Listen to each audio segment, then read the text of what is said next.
আসসালামু আলাইকুম। বীর মুক্তিযোদ্ধাদের বিরুদ্ধে অভিযোগ চলছে গণশুনানি, জানবো তার খবর। তবে আপনি যদি যুদ্ধের জীবন চ্যানেলে নতুন হয়ে থাকেন, চ্যানেলটি অবশ্যই সাবস্ক্রাইব করবেন, পাশেই থাকবেন। নারায়ণগঞ্জের সোনারগাঁও উপজেলায় জাতীয় মুক্তিযোদ্ধা কাউন্সিলের অর্থাৎ জামুকার আয়োজনে বীর মুক্তিযোদ্ধাদের গণশুনানি অনুষ্ঠিত হয়েছে। রোববার 23 নভেম্বর সকাল থেকে দুপুর পর্যন্ত সোনারগাঁও উপজেলা পরিষদ মিলনায়তনে একে একে 52 জন বীর মুক্তিযোদ্ধার বক্তব্য শোনেন জামুকার দায়িত্বপ্রাপ্ত কর্মকর্তা।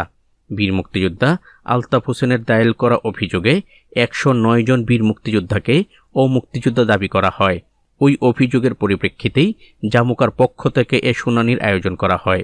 অভিযোগকারী ও অভিযুক্ত সকলকে নোটিশ পাঠানো হলেও প্রথম দিনের শুনানিতে হাজির হয়েছিল 52 জন। শুনানিতে উপস্থিত ছিলেন জামুকার মহাপরিচালক শাহিনা খাতুন, সদস্য মেজর অবসরপ্রাপ্ত সৈয়দ মহিবুর রহমান, হাবিবুল্লাহ আজম, মেজর অবসরপ্রাপ্ত ফজলুর রহমান, সাদেক আহমেদ খান, মেজর অবসরপ্রাপ্ত আব্দুস সালাম এবং সোনারগাঁও উপজেলা নির্বাহী কর্মকর্তা ফারজানা রহমান।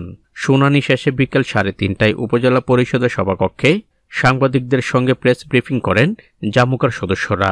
এ সময় মেজর অবসরপ্রাপ্ত সৈয়দ মহিবুর রহমান বলেন, অভিযোগের ভিত্তিতে মোট 109 জনকে নোটিশ দেওয়া হয়েছিল। 52 জন শুনানিতে উপস্থিত হয়েছেন। যারা আসেননি তাদের পুনরায় নোটিশ পাঠানো হবে এবং পরবর্তী সময়ে তাদের বক্তব্য শোনা হবে। তিনি আরও জানান, অভিযোগের প্রাথমিক যাচাই বাছাই শেষে সেগুলো জামুকার পূর্ণাঙ্গ সভায় উপস্থাপন করা হবে, সেখানেই চূড়ান্ত সিদ্ধান্ত নেওয়া হবে।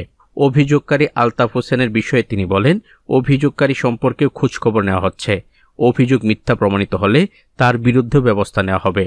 তিনি আরও উল্লেখ করে বলেন, কারো সুনাম বিনা কারণে ক্ষুণ্ণ হলে আইনের মাধ্যমে অভিযুক্ত ব্যক্তিও তার ন্যায় বিচার চাইতে পারেন।